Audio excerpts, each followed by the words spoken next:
I'm going to let everybody. Good morning, everybody. I hope everybody's having a great new year. Yeah. I'm Amy Brube. I'm on the board of directors at the congregation, and I have today's morning announcements for you. So the first one is about the 2025 Midwinter Retreat that's happening. It's a weekend of events organized by the Southwest Ontario Unitarians. It'll be January 31st to February 2nd, and it'll be taking place in Bolton, Ontario. So if you'd be interested in going to that, you have to register by January 13th, and registration details are in the UUU. So if you want more information, you can go look in the UUU online, which you got on Friday, and that's it. And then the second announcement is about our two refugees from Burundi. Their names are Elvis and Landry, and they're coming to Ottawa on January 13th, and they're arriving at 3:12 p.m. And this is Ottawa's Social Justice in Action, guys, along with Flaming Chalice International. They have been working on getting them here. They're one of, I believe there's 4 refugees who are supposed to come. So the first 2 are coming. And this has been in the works for several years. So this is quite exciting. Right? Okay. So congregants are invited to come and welcome them at the airport.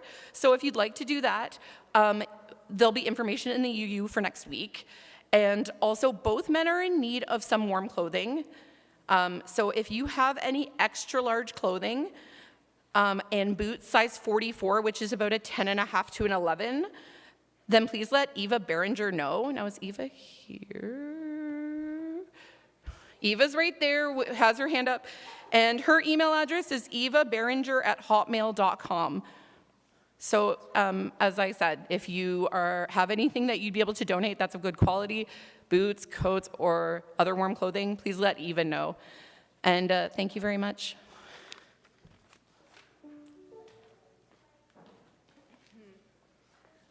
Our sung prelude this morning is Be Open by Debbie Nargi Brown.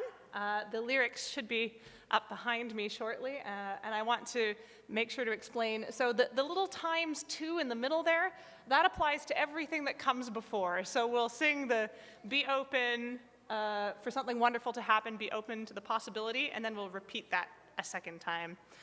The first time through, feel free to listen and join in whenever you feel comfortable. So, be open for something wonderful to happen.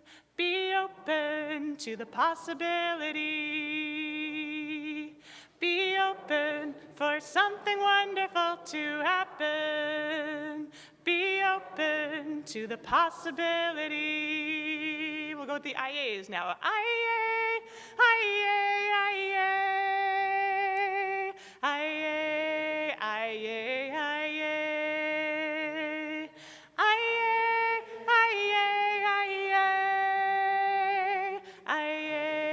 IA, IA. Back to be open. Be open for something wonderful to happen. Be open to the possibility.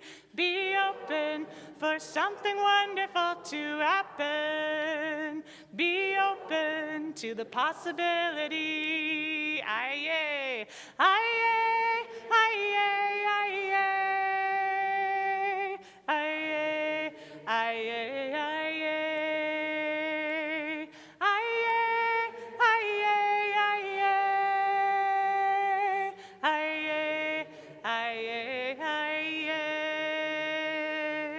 Thank you.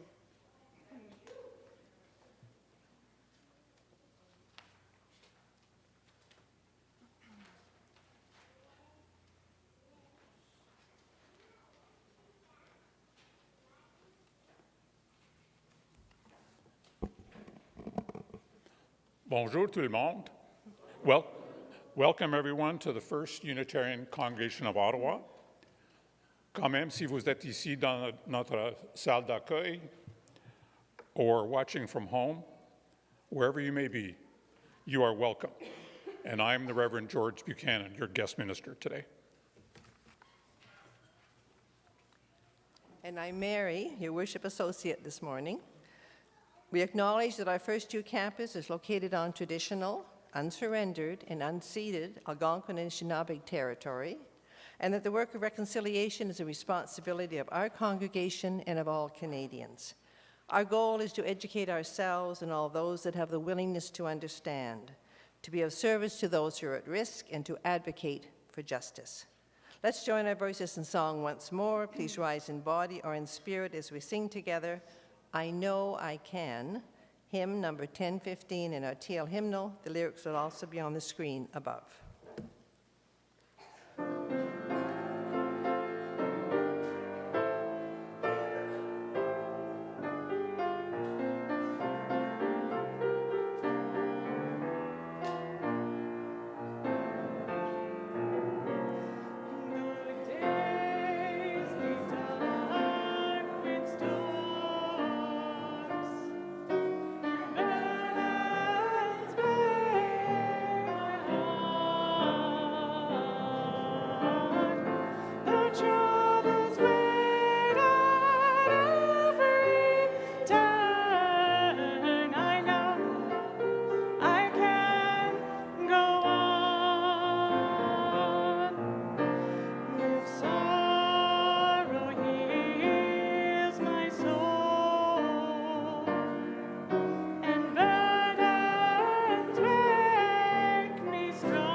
As health challenges continue, do take care and take advantage of online opportunities at FirstU to stay in touch. If you are new to FirstU and would like to learn more about us, please contact us through our email at welcome@firstunitarianottawa.ca. And if you are right here in Worship Hall with us this morning and would like more information about FirstU, it is available at the welcome table at the back of the pews, and Lisa, who's waving at us, is there today to greet you. We encourage you to sign up to receive the EUU, our weekly email newsletter. Sign-up information is available on our website under the Communications tab and as a QR code on the back of our printed programs. Check our Facebook and Instagram pages and our website for notices and updates. Our calendar continues to be as full as ever, though some of our activities take place online. This morning, each of us is welcome. We of any heritage or faith, whatever our burdens, of any culture or race, of any gender or orientation, in any body, all that we are. Today we are all a part of this spiritual community. Welcome.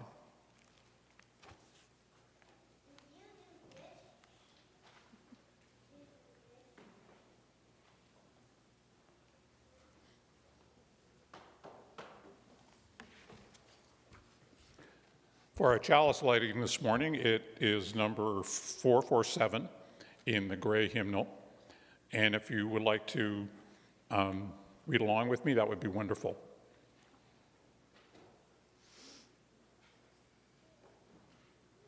And this comes from Albert Schweitzer, who was a well-known Unitarian at the beginning of the 20th century. At times, our own light goes out and is rekindled by a spark from another person.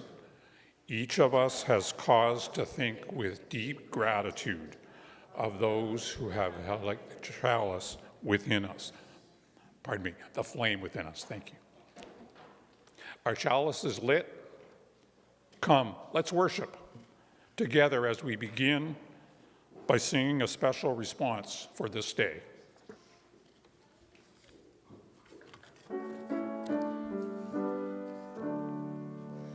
Chalice, chalice, burning bright, help remind us with your light of how we'd like to live each day, with love and truth helping lead the way.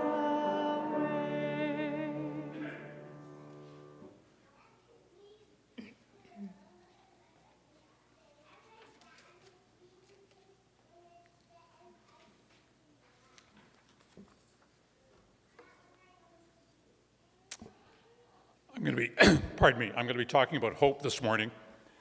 And when I do that, people ask me if I am optimistic or pessimistic about the future.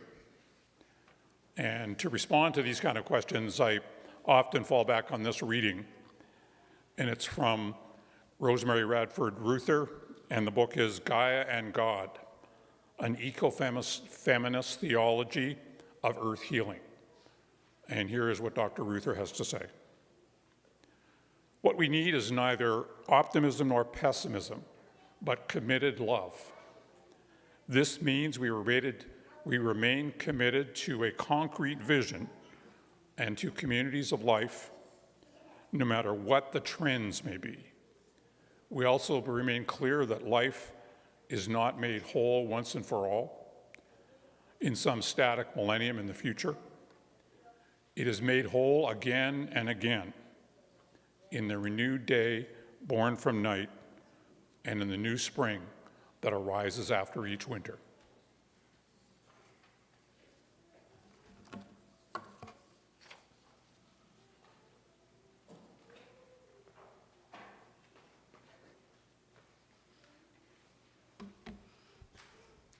Good morning, everyone. I am Jody McIntosh, the Director of Religious Exploration, and I have a story to share with you this morning. It is called The Girl Who Planted Trees, and you should be able to follow along on the screen above.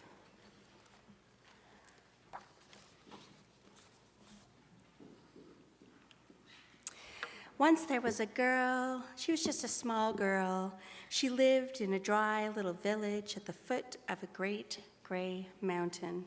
All day long, the fierce sun scorched the earth, and when the evening came, the hot air hung heavily around the houses. One night, unable to sleep, the girl found her grandpa reading a battered old book. Oh, she gasped. I wish our mountain was like that. That is our mountain, sighed her grandpa. But year after year, the trees have been cut down and the animals have disappeared. Sadly, he kissed the girl's forehead and tucked her back into bed. As she ate her breakfast the next morning, the girl thought to herself, if only we could bring our mountain forest back. But what could she do? She was just one small girl. Then a tiny idea caught in the corner of her mind. This fruit grew on a tree, she whispered, and here are the pips. So she gathered up some things and set off to the mountain. Higher and higher she climbed. The rough track got steeper and the blistering sun scorched the girl's back. When at last she reached the top, the girl began to dig into the baked earth. There she buried her pip and whispered a wish. Please grow, little Pip. But when she returned, eager to see what had sprouted, there was not a single bit of green to be seen. Oh, Grandpa, I wanted to grow a fruit tree on the mountain, so I planted a pip, but it was a silly waste of time.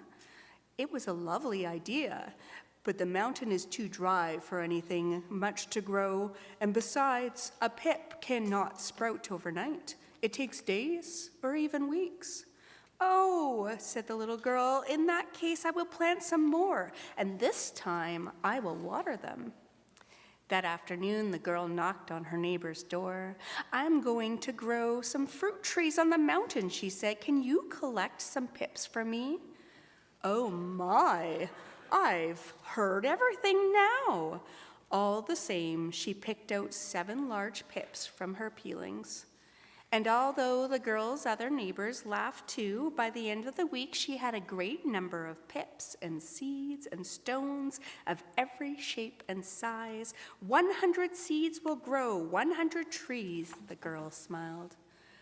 Weeks passed, and each time the girl climbed the mountain, she imagined she was walking beneath a cool canopy of dappled green leaves.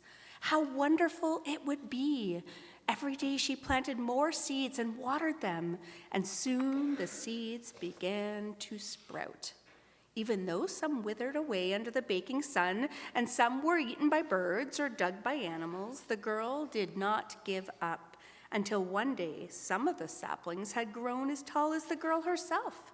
Soon I shall grow a whole forest, she thought. Gradually, a small patch of green began to appear on the great gray mountain. It smoothed the frowns from people's foreheads and pulled the corners up of their mouths. Even the girl's grandpa started to feel a little lighter on his tired old legs. Then one sweltering night, a terrible storm came roaring up the valley. Thunder boomed, lightning ripped across the night sky, and a ferocious wind tore through the house. The girl huddled against her grandpa and sobbed as if her heart might break. My trees, my poor trees. The storm had destroyed them all. At home, the girl and her grandpa slowly began to mend what was broken. Suddenly, the girl noticed something incredible in the shelter of the barn. A tiny weed stretched its petals to the sun. Grandpa, the storm was too much for my little trees, but maybe I could grow them here until they are strong. In the days that followed, they filled their yards with a higgly-piggly collection of pots and jugs and pans, and in each one, a tiny perfect seedling began to grow. But when at last her young trees were ready, the girl became worried. Our trees are so strong, but how will I carry them all the way up the mountain? You won't, said her grandpa. We will. So the girl and her grandpa, they filled a cart and pulled it up the mountain together. At last, all the trees were planted, each tied to a stout stick to protect it from the blustering wind. Still, the girl sighed. We have worked so hard, she said, but it will take 1,000 years to cover the whole mountain by ourselves. It's lucky we are not by ourselves, then, said her grandpa. Look. Oh, Grandpa, she cried, they're bringing the rest of our trees. Yours and many more, said her neighbor. You hoped that you could bring the forest back. Now your hope is our hope, too. Weeks turned into months, and months stretched into years, and just like the trees, the girl grew tall. She studied hard and learned to care for the land. All the while, everyone worked together to look after the trees and plant new ones. And slowly, the great gray mountain turned green, until one day, when the girl was a grandmother herself, the mountain was even more wonderful than the pictures in her grandpa's old book. More wonderful than anyone could ever have imagined. Almost as wonderful as you. Thank you. We will now sing our children on our way down to our RE class, and all the children will be in the Rainbow Room, room 4 this week. Thank you.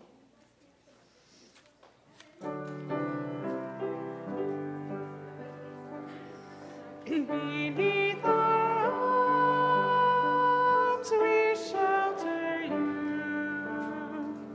You warm our hearts as we pass through. May our love guide you as you go to help you learn and help you grow.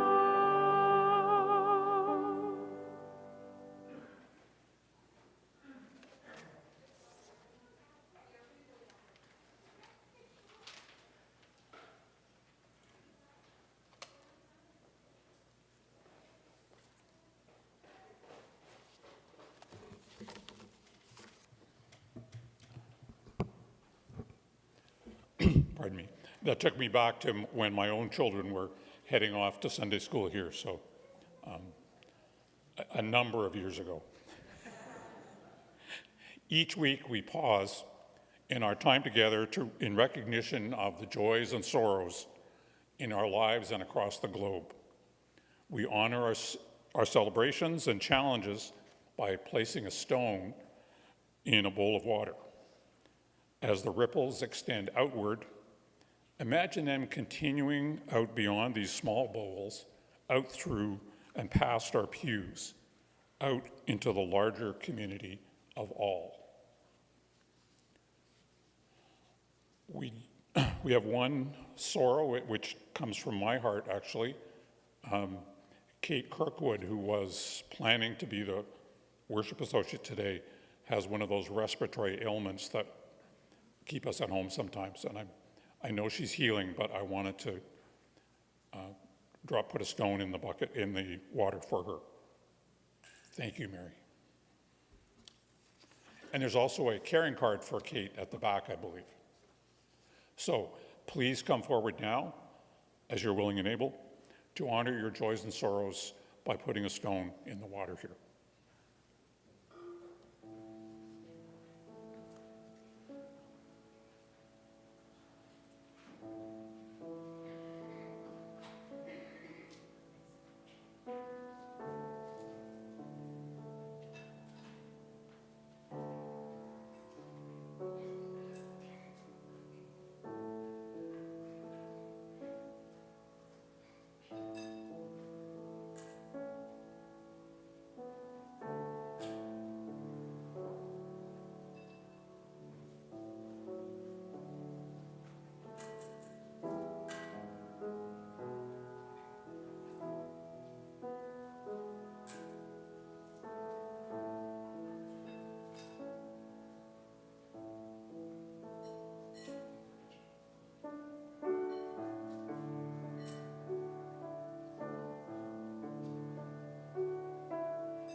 I put a last stone in that, as always, represents all that remains in the silent sanctuary of our hearts. There's a carrying card for Kate Kirkwood at the back for you to sign if you wish. And even if you don't know Kate or you don't know whoever you're signing for, it's a wonderful, I've received those cards and they're wonderful to receive from all kinds of people. And particularly for those who give so much of their hearts to this community. So let's now move into a time of stillness and reflection. And after several moments, we'll come together through the gift of music.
Our guest speaker this morning is the Reverend George Buchanan, a lifelong Unitarian Universalist. Born here in Ottawa and brought up in the Montreal area, George moved back to the Ottawa area with his family in 1978 to pursue his high technology career. George, his wife Carrie, and I'm so sorry to hear that Carrie is not well today and couldn't be here, and their two children were active participants in this congregation for several decades. In 2006, George finished his ministry training and was ordained into our ministry by this congregation.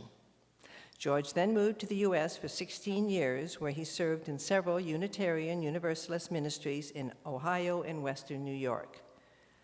George and Carrie are retired now and live in Perth, Ontario. They have 2 adult children and 3 grandchildren living in other cities.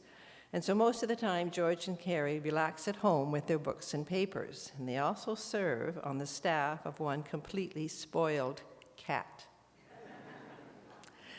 George's ministry interests include congregational development, deep adaptation, and the wisdom of the indigenous nations of North America. Reverend George will speak to us today on active hope.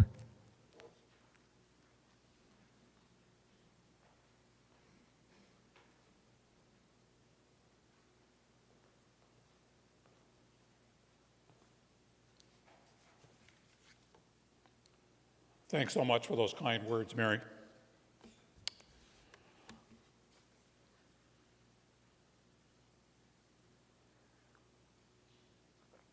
I made the mistake once of coming up to the lectern with a cup or glass that wasn't clear, and people thought I was getting coffee before everybody else, and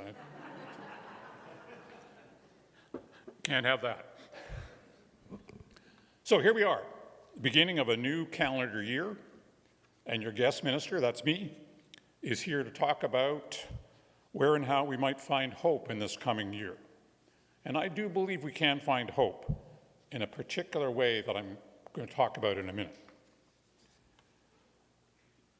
Before I do that, though, it's important to acknowledge that we do face some challenges. Of course, we're in early January and faced with a brisk Ottawa Valley winter. You can put in your own adjectives here instead of brisk, but you know what I mean, you live here. You may have heard the story of the spouse of one of our 19th century governors general who was from Britain, as was his spouse. She wrote back to a friend in Britain and described the climate here as 8 months of winter and 4 months of bad sledding. Now, I imagine the 21st century version, particularly in this neighborhood, would be 8 months of winter and 4 months of construction. More seriously, we also know that the governments here in North America are taking a turn away from the path most of us had hoped for even 6 months ago. Particularly in the United States, the safety and security of those most vulnerable is much more in jeopardy. And the path to a sustainable planetary ecology seems longer, more dangerous, and more difficult now. Our dream is farther away from us than ever. And of course, we're faced with community and personal challenges, whether in our homes, our congregation, our schools, our workplace, or our neighborhoods. So I'm here this morning to talk about a tool, an idea for addressing these challenges. This is a particular kind of hope called active hope. Now, I have active hope when I'm willing to work for a certain outcome and willing to increase the chances that the outcome will be better and more likely. The girl in our wonderful story this morning, she is actively hoping that the mountainside will eventually be covered with beautiful trees. And she is willing to dig in, both in fact and metaphorically, and work for this outcome. Now, I got this active hope idea from a wonderful book by Joanna Macy and Chris Johnstone. It's called Active Hope: How to Face the Mess We're In with Unexpected Resilience and Creative Power. Now, that's a mouthful. Let me do it again. How to Face the Mess We're In with Unexpected Resilience and Creative Power. These authors write about active hope this way. Active hope is a practice like Tai Chi or gardening. It's something we do rather than have. It's a process we can apply to any situation, and it involves 3 key steps. First, we start from where we are by taking a clear view, acknowledging what we see and how we feel. Second, we identify what we hope for in terms of the direction we would like to see things go and what we're hoping for, or the values we'd like to see expressed. And third, we take steps to move ourselves or the situation in that direction. So there's 3 steps. 1, we look around and we see and feel, and the feeling is really important. How do we feel about the current situation? We identify what we hope for, what we dream of, and then we take steps to move ourselves and the situation in that direction. Now, if we understand active hope this way, it means that optimism is not required. We can be actively hoping for a certain outcome, and maybe a certain income too, even if the odds are stacked against us and success does not seem likely. So optimism is about whether the Senators will win the Stanley Cup.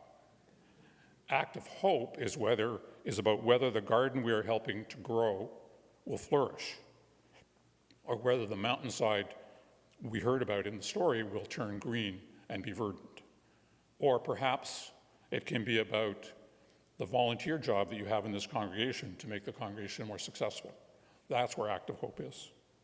So active hope is optimism is for professional sports teams, and active hope is for trees, gardens, and what you volunteer for here. Now, a working example for me, I'm part of a 4-person team of friends, and we're cultivating allotment garden plots out where I live in Perth. And we've added 1 new person to the gardening team this year, and we're taking over 1 more plot as well, 1 more allotment plot. And I actively hope for a few related outcomes in this vegetable gardening project. First, of course, we actively hope for lots and lots of healthy fresh vegetables, and perhaps I can come here in August and give you all some of the inevitable surplus zucchini. I also hope for lots of fresh air and exercise for the gardeners, that including me, and the gentle care and mutual support that comes with gardening wisely with good friends. We might also be able a tiny bit to reduce our footprint and to improve the soil in the garden. So all of my active hopes are kind of woven together around the success we might have in that garden. Now, there are some challenges with the garden. For instance, last year I know that we were doing a smaller garden with a smaller team, but I still managed to overdo it, and I had to be careful about straining my back. And I particularly remember being on my knees trying to hammer in some chicken wire to keep the rabbits out, because they liked our lettuce very much. And they were pesky, the pesky rabbits. We didn't try and do anything except divert them to somebody else's garden. In a most loving kind of way. You may have noticed that in this gardens always require patience. And the young lady in our story, the girl in our story, she required a lot of patience to wait all those years and all those seasons for the trees to grow up. And so patience is important. I'm not a very good model for patience. I get impatient really easily. So I lean on the example of the trees that we have around here. I know it's wintertime, and that's partly why I put winter in one of our challenges. If you look at a maple tree, the maple tree has decided that it's winter, and it's going to wait. It's being patient.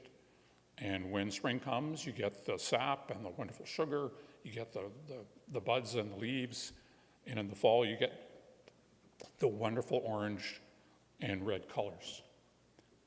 But trees are models and embodiments of patience. And so don't look to me, look to the trees for patience. And that can be important.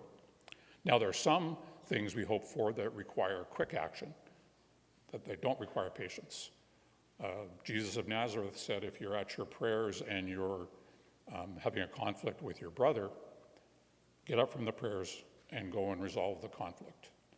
And I think that same suggestion applies to conflicts with our sisters and anybody else that we care about deeply.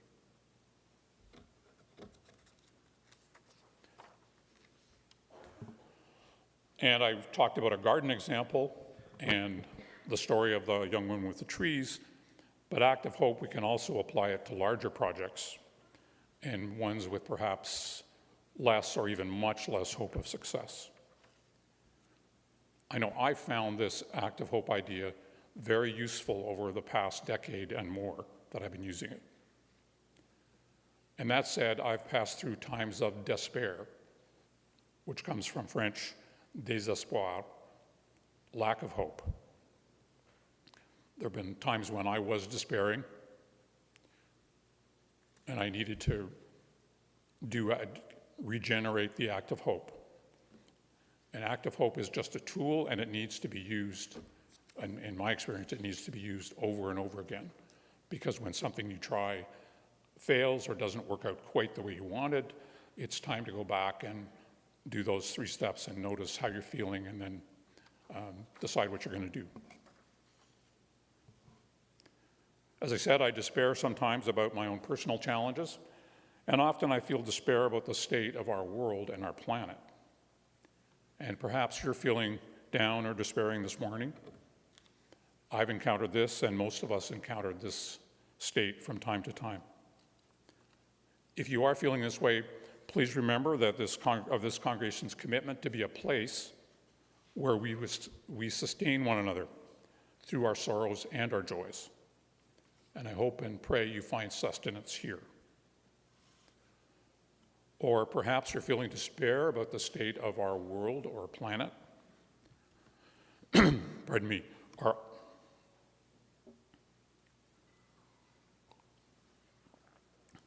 Our authors talk about 2 competing processes. One is, as things start to get worse and worse, they use the model of unraveling, like a skein of wool can unravel. So They call it the Great Unraveling. And we see that all around us in politics and the way our climate is changing and so on. They also say, and I think they're right, that there's a human movement to turn ourselves away from this and to a more sustainable and sane lifestyle, and they call that the Great Turning, as we turn from the way that things are going now that we can't sustain to a possible new way. And it's a question of whether the Great Unraveling will go faster than the Great Turning pulls us around. By the way, when the good folks who sing our anthem after the sermon, listen in there and see if you can hear the phrase Great Turning. It's in there. If you are feeling that kind of despair, I'm offering a workshop here in first half of February. Look for the dates and times in the e-news.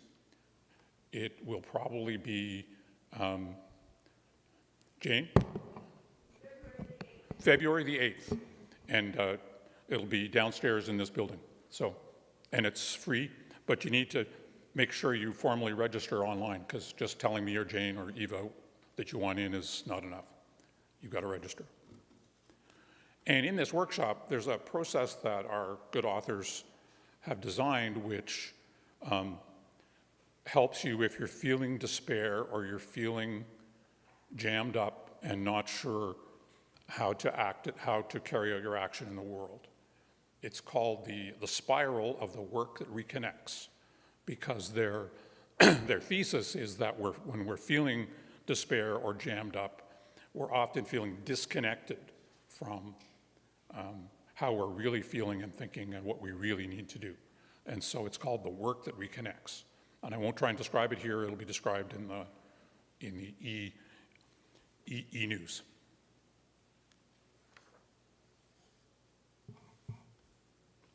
To bring these remarks to a close, I turn back to the words of Joanna Macy and Chris Johnstone, and they write this: when we practice active hope, it's not so much about being dutiful or worthy, so much as it is about stepping into a state of aliveness that transforms our lives and our world. And I hope and pray this will continue to be a community where we are able to step further into that state of aliveness and thereby transform the world.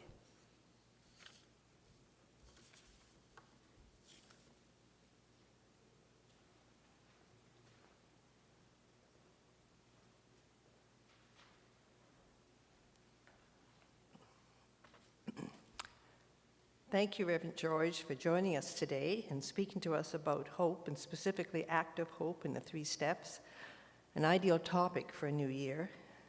Reverend George is a consummate guest speaker, involving himself in many other parts of the service as well as the reflection. Thank you for doing the joys and sorrows as well as the other typically ministerial duties. Feel free to again come out of retirement and be a backup to Reverend Eric anytime.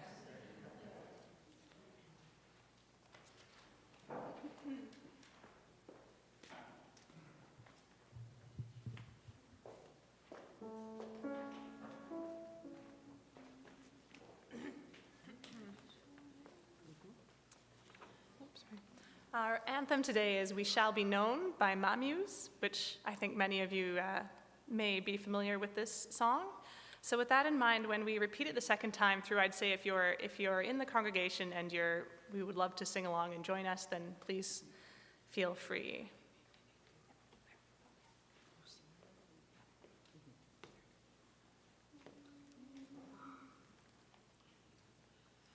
We shall be known by the company we keep, by the ones who circle round to tend these fires. We shall be known by the ones who sow and reap the seeds of change alive from deep within the earth.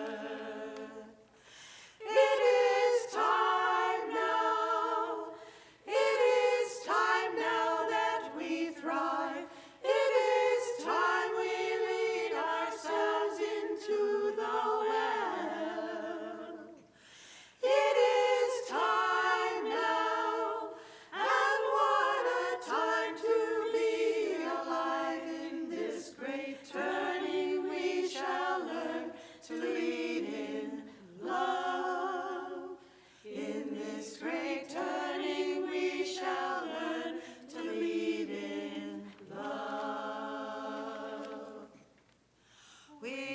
shall be known by the company we keep, by the ones who circle round to tend these fires.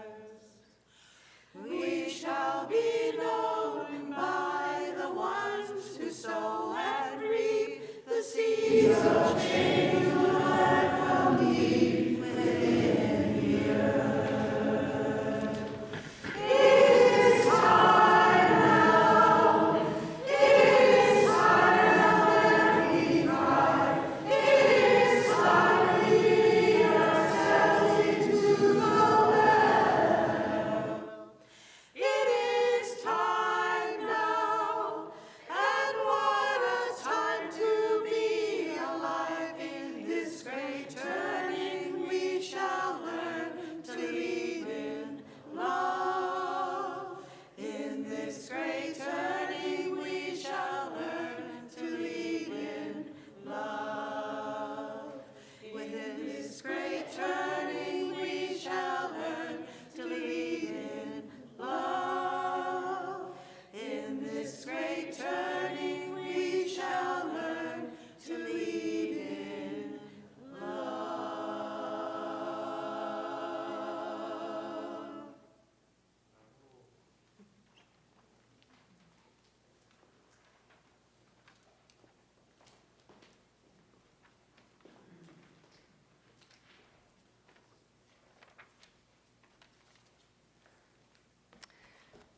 Will our ushers please start passing the baskets at this time?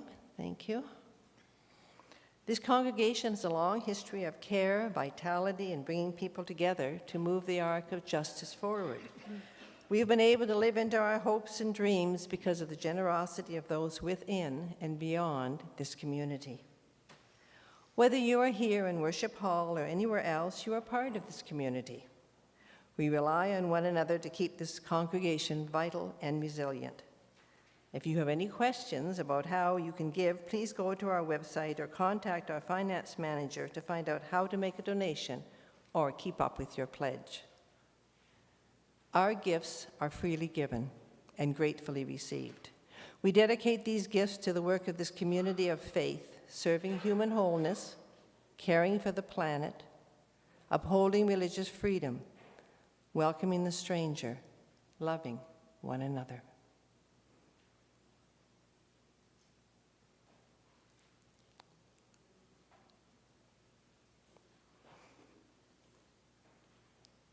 And now let us sing together once more. Come sing a song with me, number 346 in the gray hymnal, and the words will also be up on the screen.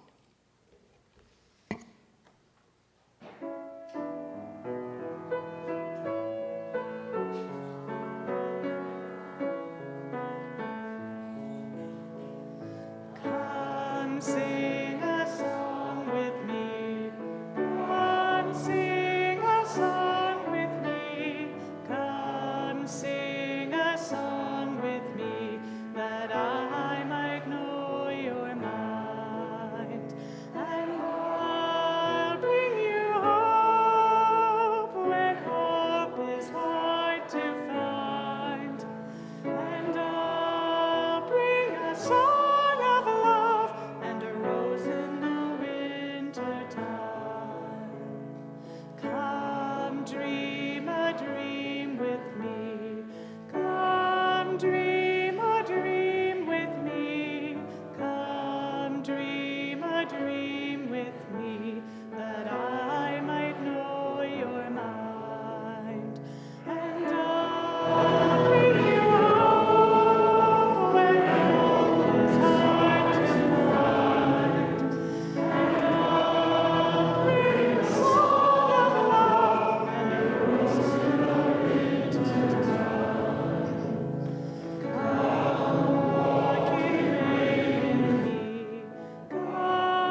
Please be seated. Before we begin to close this time of worship and reflection, a reminder that after a hiatus of 2 weeks due to our COVID precautions, we are pleased that we will have our usual coffee hour, including tasty food from the Mia's restaurant. As usual, food and household items from our grocery support program are also available in the room adjacent to Fellowship Hall, facing the Unitarian House courtyard. And if you are new here, still feel near here, or perhaps, Reverend George, you might like to take one of these, simply welcome conversation today. Please pick up a green mug as you enter Fellowship Hall. Doing so will help others looking forward to good conversation with you. And if you see someone sporting a green mug, approach them. Ask them about who they are and what drew them here this morning, the start to another great conversation.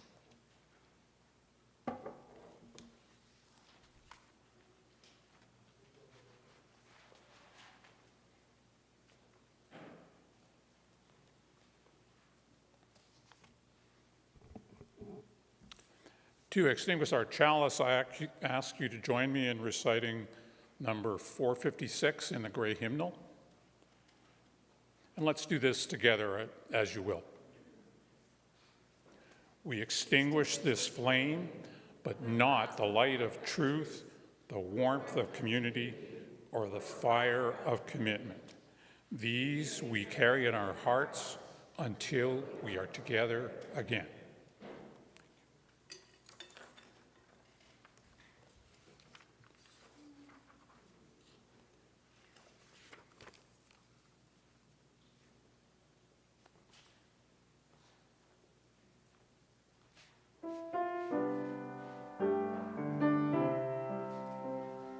Spirit of love, come unto me. Sing in my heart all the stirrings of compassion. Blow in the wind, rise in the sea, move in the hand, giving life the shape of justice. Roots hold me close, wings set me free.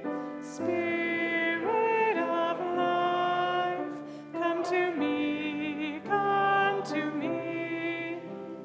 Source de vie, jaillit en moi, insufflant mon cœur des élans de compassion. Chante dans le vent, danse avec la mer, anime la main qui façonne la justice. Terre, dis-moi, ciel, emporte-moi, source de vie, éveille-moi, éveille-moi.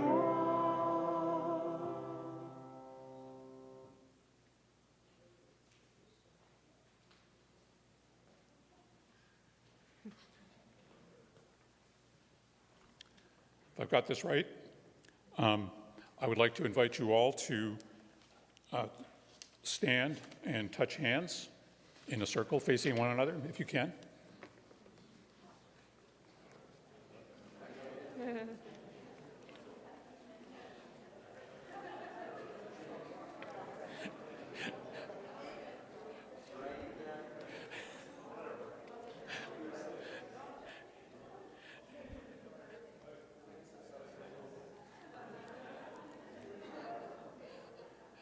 May we also always remember that we are a people of love, providing a place in this world for our spirit, a place called home.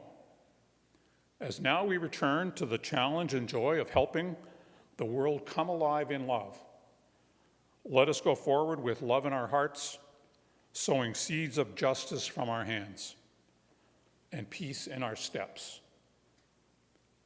Go in peace, my friends. Go making peace. So be it.